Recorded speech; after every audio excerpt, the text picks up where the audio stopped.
Ciao, welcome to Beatspot, I'm Marco, and in this video I want to show you a trick to mix dusty drums for genres like lo-fi, UK garage, and boom bap, hip hop, whatever. Let's see how it sounds like. So this is the drum bass.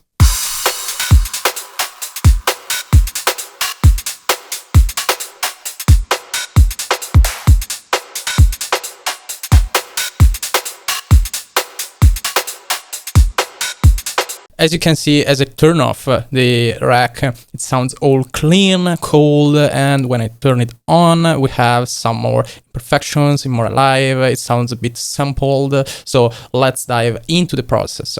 So this is just a parallel drum rack, so here we have the dry and here we have the wet. Let's solo the wet and let's turn the reverb off.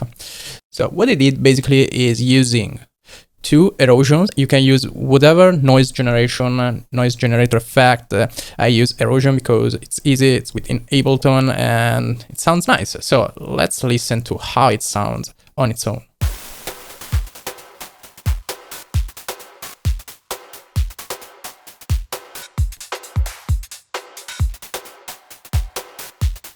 And then I added this other one.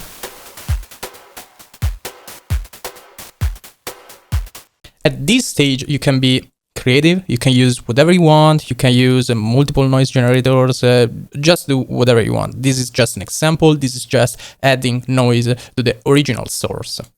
Now, here I have this Console 7 Cascade, and I'm kind of driving the whole noisy sound hard.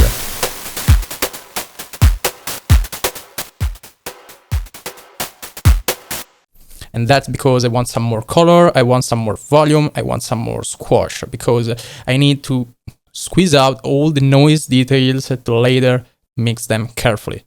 So then I have these two channel EQs, and I'm basically just cutting the lows away. So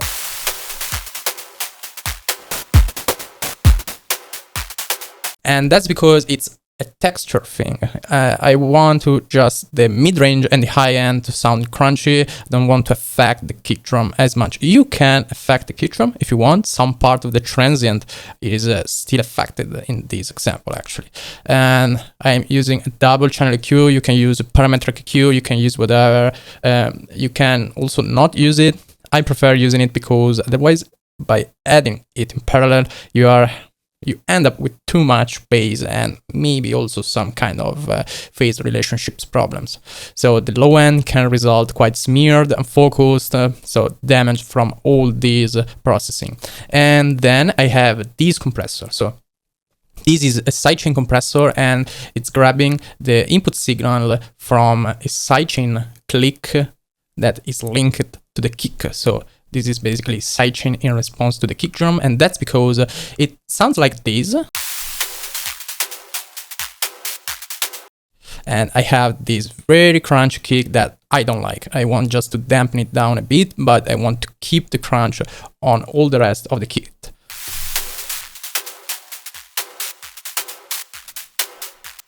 And I use the dry wet to kind of mix because I want it to keep just a little, so the kick doesn't sound too harsh, but it doesn't sound too clean.